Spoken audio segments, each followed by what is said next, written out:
Bueno, como os adelantaba antes Marcos en la mesa redonda, en mi campo profesional dentro de Minsight contribuyo a que las empresas puedan adoptar una IA ética y que sean capaces de adoptar prácticas para cumplir con la normativa de inteligencia artificial de buen uso y de ética que recientemente ha entrado en vigor en Europa. Me gustaría compartir con vosotros en estos 25 minutos de dónde vienen esos dilemas éticos, cómo responde esta normativa, qué prácticas se pueden adoptar que se pueden asumir en vuestras organizaciones si utilizan sistemas de inteligencia artificial y al final dejar un par de minutos para las preguntas que podáis tener después de haceros reflexionar. Ahora lo veremos. Bien. Bueno, en primer lugar, todos estaréis de acuerdo con que desde que nos levantamos hasta que nos acostamos estamos interactuando con sistemas de inteligencia artificial. Nos levantamos en nuestra Smart Home, interactuamos con asistentes domésticos, con el asistente inteligente del banco, de nuestra operadora telco haciendo nuestras gestiones. Muchos de nosotros, yo personalmente, habremos puesto el navegador para llegar aquí, un navegador que conoce muchos sitios donde hemos estado y conoce nuestras rutinas y solemos utilizar buscadores para desempeñar nuestro trabajo, comprar cualquier tarea cotidiana y redes sociales para hablar con nuestros amigos y destacarnos profesionalmente. ¿Qué pasa? Llega la noche y muchos de nosotros nos relajamos con plataformas de contenidos y los más jóvenes con videojuegos que pueden tener inteligencia artificial para hacerlos interactivos. Llevamos todo el día, incluso cuando dormimos porque estamos offline, dando información sobre nuestra actividad, nuestros intereses, nuestra rutina, nuestra ubicación, qué nos importa, qué no, cómo nos hace reaccionar cada estímulo. Y pensamos, ¿qué puede pasar con todo esto? La inteligencia artificial con la que interactúo sabe mucho de mí. ¿Qué pasa si en algún momento sería posible que tomara alguna decisión que me pueda impactar negativamente? Bien, para resolver esa pregunta, lo primero es que entendamos bien qué es la inteligencia artificial y tenemos una definición muy sencilla de la Comisión Europea que define la inteligencia artificial como algoritmos que consumen datos para generar evidencias o conclusiones y motivar acciones que todos sabemos que pueden no ser neutrales. Es decir, de este modelo operativo de producir evidencias y motivar acciones, pueden surgir algunos dilemas éticos. No sé por qué no funciona el mando. Ahora, vale. Pueden surgir algunos dilemas éticos solamente por la forma de explotar y consumir los datos. Y si a esto le añadimos que en todo este proceso intervienen una gran cantidad de actores y este proceso puede adquirir unas cotas de complejidad que lo hacen en ocasiones inescrutable, nos encontramos con dilemas éticos derivados también de la trazabilidad. Bien, ¿qué pasa en el primer paso que da la inteligencia artificial para desempeñar sus funciones? En la extracción de evidencias. Podemos encontrarnos muchas veces que en un histórico de datos hay dos variables que coinciden y parecen tener una influencia entre sí, o incluso si tratamos de explicar un fenómeno, vemos en ese histórico que ciertas variables coinciden en el tiempo y la inteligencia artificial presupone, no significa que sea correcto, que hay una relación causal. ¿Cuál es el resultado de esto? Lo damos por válido porque hay una cantidad ingente de datos que ampara esa conclusión, pero puede no ser cierto y es necesario contrastarlo. ¿Qué ocurre cuando llegamos a ese tipo de evidencias que son inconcluyentes por estas características de los datos? Podemos estar motivando acciones injustificadas hacia ciertos colectivos. O sea, tomemos, por ejemplo, el tradicional ejemplo del género y los patrones de conducción, ¿no? La siniestralidad al volante o ejemplos que utilizan algunas compañías para inferir tu probabilidad de cometer fraude en base a tu código postal, cuando realmente no está ahí la raíz del problema, ¿verdad? Son unos ejemplos. Por otro lado, ¿qué pasa? Este gran volumen de datos en ocasiones hacen inteligible el mapeo de esos datos y de las lógicas que han llevado a la conclusión, con lo cual se vuelven inescrutables. Caemos en el dilema ético de la opacidad, la caja negra que mencionaba Francisco Herrera, y podemos encontrarnos una falta de transparencia que constituye uno de los pilares importantes de la IA confiable. Y finalmente, ¿qué puede pasar? Y esto también lo hemos comentado en la mesa redonda. A veces las conclusiones pueden ser equivocadas. Es decir, los datos, la calidad de estas evidencias depende enormemente de la calidad de los datos con los que se alimenta. Si ese dato no está bien gobernado, la conclusión puede ser completamente equivocada. Incluso, por otro lado, si nos encontramos un dato perfecto, perfectamente explotable, entrenamos un algoritmo, puede haber un sesgo de contexto. Si cogemos ese algoritmo entrenado en base a ese contexto y lo extrapolamos a otro ámbito, ese algoritmo está sesgado. Por ejemplo, tomemos el caso de los algoritmos de diagnóstico médico. Un algoritmo muy bien definido puede estar utilizando un dataset perfectamente gobernado donde hay género, hay raza y estudiar solamente esa población con ese género y esa raza. Son datos sensibles según la normativa, pero están bien utilizados porque reflejan una realidad biológica. ¿Qué ocurre? Que cuando ese algoritmo está perfectamente entrenado, si lo extrapolamos a otra población que no tiene el mismo género y o raza, está sesgado por el contexto. Y si a esto le añadimos, como a la pregunta que hizo usted, le añadimos los sesgos propios del desarrollador, que tiene sus vivencias, sus convicciones, en ocasiones prejuicios, el riesgo ético de sesgo aumenta notablemente. Pero la cosa no acaba ahí, porque ahora la inteligencia artificial, en base a la conclusión a la que ha llegado, tiene que proponer una acción.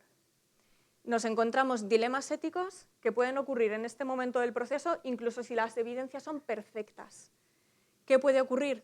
Pues por un lado, que esas decisiones o acciones sean inicuas, es decir, muchas veces la aceptabilidad normativa de una acción depende del observador, de manera que podemos estar incurriendo en discriminación. ¿Qué ocurre en otras ocasiones? Que las acciones son transformadoras. ¿Qué significa esto? Muchas veces los impactos de una determinada acción se consideran neutralmente éticos, y es así como se prevé, de forma muy razonable, a falta de evidencia de un daño obvio.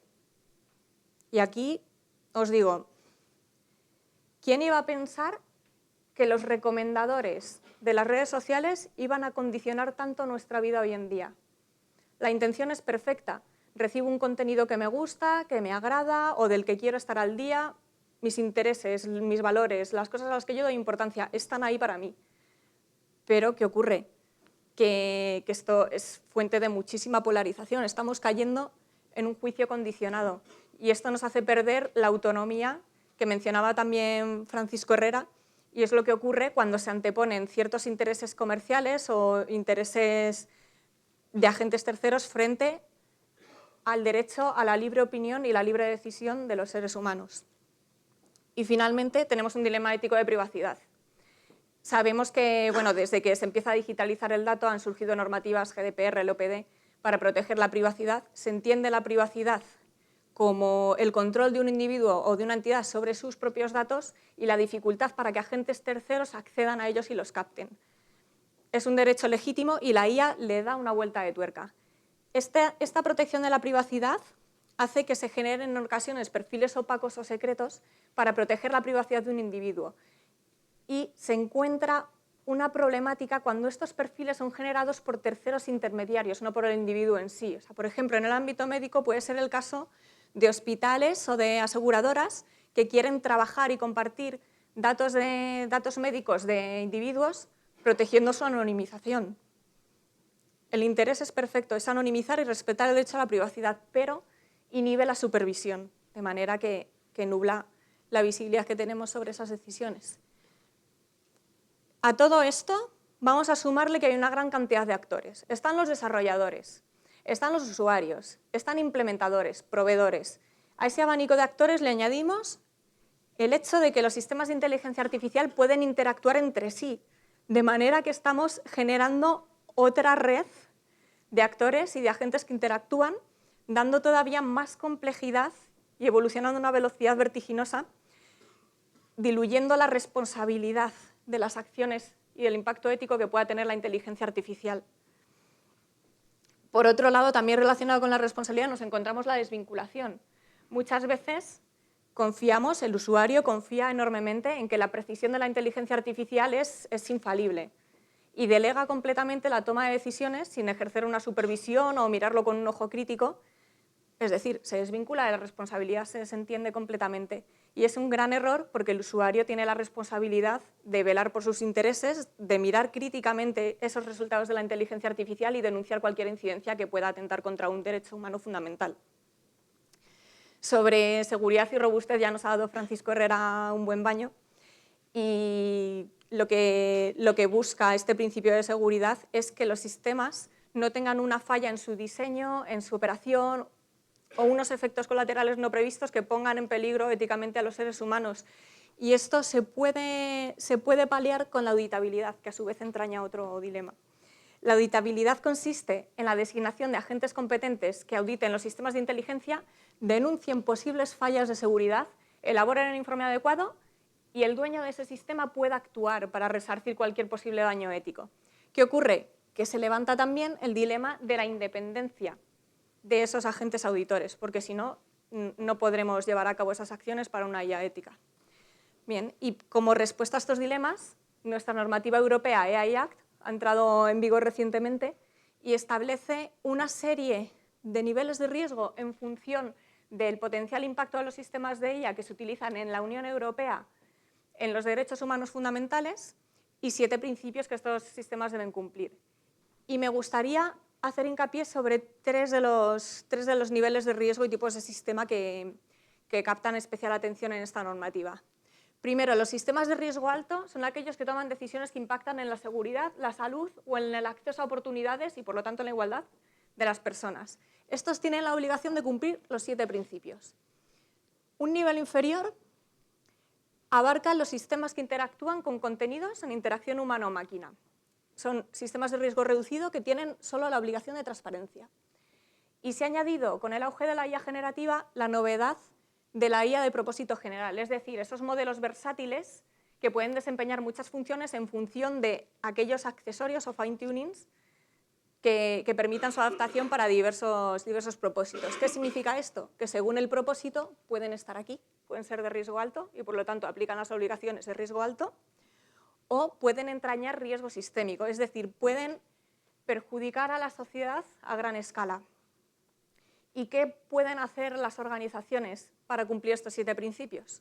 Pues primero, en la supervisión humana. Es muy importante, como comentábamos también en la mesa redonda, que la IA mantenga el contacto con la realidad humana para cumplir su función y no generarnos prejuicios éticos. Y para eso se deben designar supervisores que tengan competencia funcional y técnica. Muy importante aunar las dos para poder supervisar el sistema y poder adaptarlo en caso de que esté comportándose de forma no deseada. En cuanto a la seguridad y robustez, hay ciertos estándares, por ejemplo el NIST, otros estándares que se han publicado que defienden ciertos mecanismos de ciberseguridad específicos para inteligencia artificial. No vale la ciberseguridad general, tiene que ser específicos.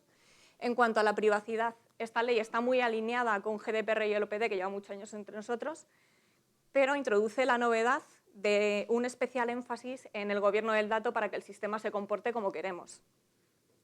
Por otro lado, la transparencia, que además es un principio compartido entre sistemas de riesgo alto y riesgo limitado.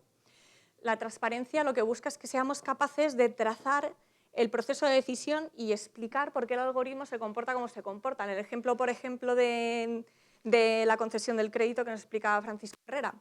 Bien, para eso es importante la documentación técnica en detalle, que nos apoyemos en arquitecturas con componentes que facilitan esa visibilidad y luego que comuniquemos al usuario, en el caso de inteligencia artificial que genera contenidos, que está interactuando con contenidos generados por IA. De esta manera evitamos delitos contra el honor, fraudes y desinformación en general.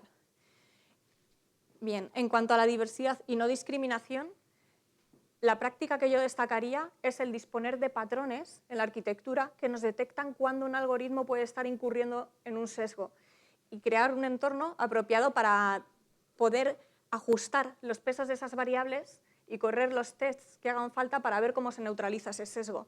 Si queremos asegurar el bienestar social, y esta novedad es muy importante, tenemos que establecer los planes de contingencia estableciendo todos los posibles impactos, no el impacto que deseamos para el que se ha programado el algoritmo o los más posibles.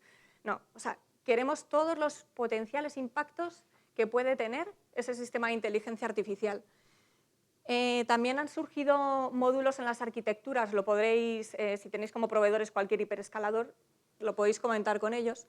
En estas arquitecturas están surgiendo módulos que para garantizar el bienestar ambiental están aprendiendo a medir el consumo de computación y por lo tanto la huella ambiental, CO2, consumo de contaminación de suelo que tienen los sistemas de inteligencia artificial. Y finalmente, en la responsabilidad, que es un principio que para mí es tremendamente importante, lo que exige este principio es que podamos trazar quién ha modificado el algoritmo ¿Y para qué? ¿Qué pasa? Que en esta maraña de actores se diluye enormemente. Lo que pide este principio es que por diseño seamos capaces de trazar esos actores, con lo cual, gobierno MLOps y LLMOps, control de versiones y una gestión rigurosa de usuarios, para mí son las 3 claves. No me sirve de nada tener un control de versiones si sé que alguien ha hecho una modificación, pero no sé quién ha sido, quién va a rendir cuentas y quién me puede justificar ante el regulador que ese algoritmo o ese dato está bien utilizado. ¿De acuerdo? Bien, y en cuanto a qué implica para la IA generativa, realmente los preceptos son bastante similares. Es verdad que hay alguna medida reforzada en varios de los principios, pero me gustaría destacar 3 de ellos. En la supervisión humana es muy importante la auditoría de los productos de estos sistemas de propósito general y de la IA generativa para evitar contenido manipulativo, porque entonces estaríamos ante un sistema prohibido en la Unión Europea.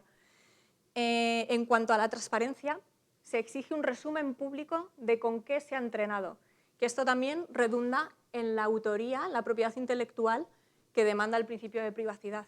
Y finalmente, y aquí para mí está la gran novedad, es la responsabilidad. Estos modelos son muy grandes, a veces son inescrutables y se demanda una documentación técnica todo lo detallada que se pueda.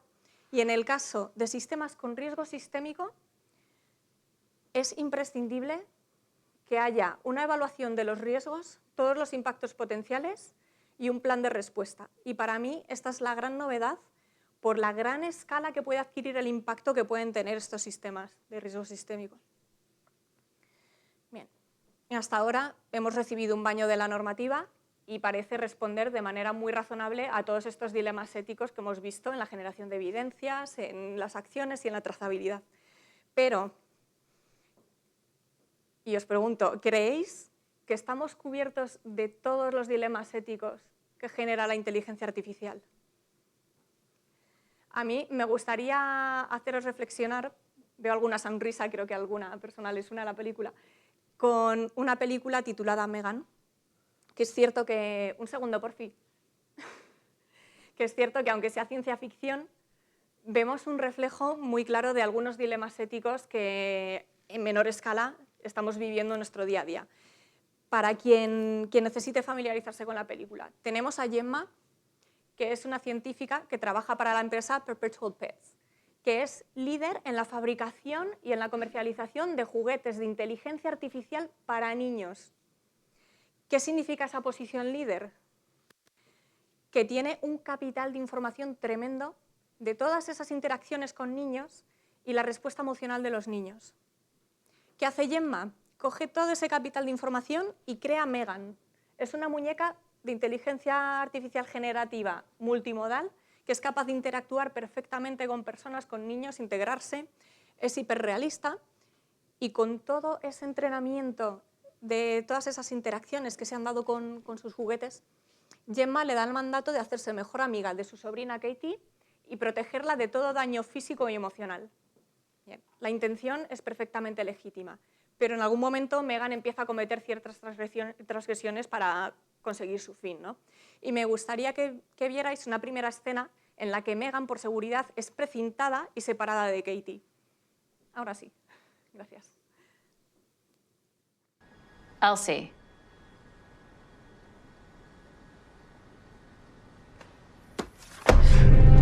Megan. What are you doing? Couldn't sleep.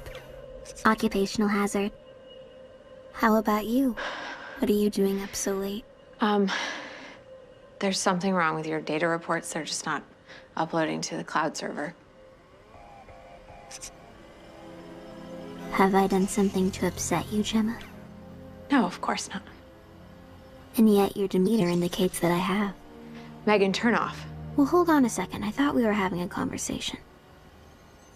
You say nothing is wrong, and yet all the moisture has drained from your eyes and mouth into other parts of your body. There's something you want to ask me, isn't there? Megan, did you do something wrong? Well, in order to answer that question, you need to define the parameters. Did you hurt someone? God, I hope not. Because if I did, we'd both be in a lot of trouble. Megan, can I show you something? Do you see this pen?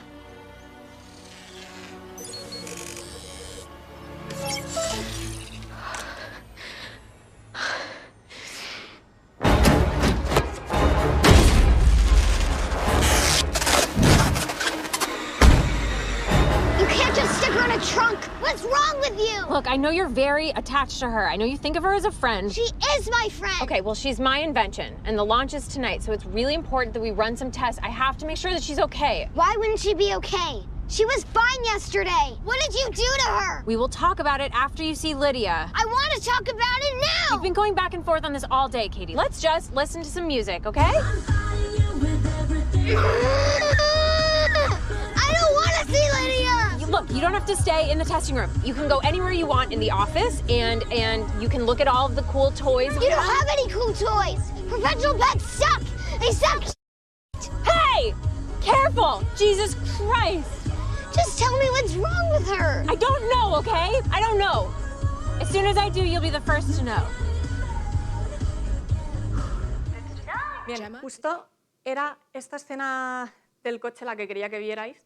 Disculpad que el contenido esté en inglés, es que no he encontrado el contenido público en español, pero bueno, independientemente del nivel de inglés que podamos tener cada uno de nosotros, estoy convencida de que habéis visto que hay una niña con un fuerte síndrome de abstinencia porque la han separado de su juguete favorito de inteligencia artificial y en algún momento dice, no me interesan otros juguetes.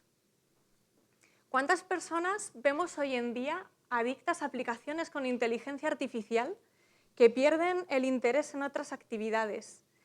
Y este es uno de los dilemas éticos que creo que están por resolver y que no se tocan en la normativa, que es una vulnerabilidad que llevamos todos los seres humanos en nuestro cerebro, que forma parte de nuestro mecanismo neurológico de supervivencia ancestral que no está adaptado para estos tiempos, y es la neurohormona, la dopamina, es decir, la hormona que nos motiva a la acción y que es la responsable del comportamiento repetitivo y de las adicciones. Esa liberación de dopamina constante, intermitente, que generan los algoritmos que están hechos para hacernos sentir bien, es responsable de este tipo de adicciones. Es verdad que si nos retiran nuestro smartphone no vamos a tener un síndrome de abstinencia tan incapacitante como el de Katie, pero no está muy lejos de nuestra realidad. Esta vulnerabilidad no se ataca en AI Act. En el artículo 5 se habla de no explotar vulnerabilidades de colectivos concretos, pero no de una vulnerabilidad común que es el 100% de nosotros. Sin embargo, por fortuna, el CENCENELEC está comenzando a tratar ciertos preceptos a incluir en la normativa para regular este uso de atracción motivada por la inteligencia artificial. Y si seguimos con la película, porfa. Gemma, this is nuts. We've taken every possible precaution there is to make sure that Megan never causes physical harm to anybody. I mean, I don't understand how she's capable of offending anyone, let alone murdering them. Look, I don't understand it either, but when I asked her about it, it was honestly as if she was being deliberately vague. Okay, well, that's what spontaneous response is. It's a curated word salad plucked from a sea of data to sound deliberate. I mean, we knew there would be a chance that she might say something off. Let's just run some diagnostics and fix it. No, think about how we designed her. To learn, to recalibrate, to optimize her objective function, right? If keeping Katie safe meant eliminating a potential threat, theoretically... No, Gemma, come on. This is impossible. Look at her. She's a toy. She's 4 feet tall. How big is your neighbor? If Megan was responsible, it would show up on the GPS. That's the thing. All the cloud data is corrupt. Nothing's backed up for 2 days. We're about to launch this to the world in less than 4 hours. What are we supposed to do? Well, if Megan's responsible, we can't launch this. We'd have to shut her down. Jesus! That's great. That was great, yeah. How are you going to explain any of this to David? He's not going to stop this launch if we don't have proof. Check the inputs on the learning model. Even if she deleted specific files, she would never undo what she's learned.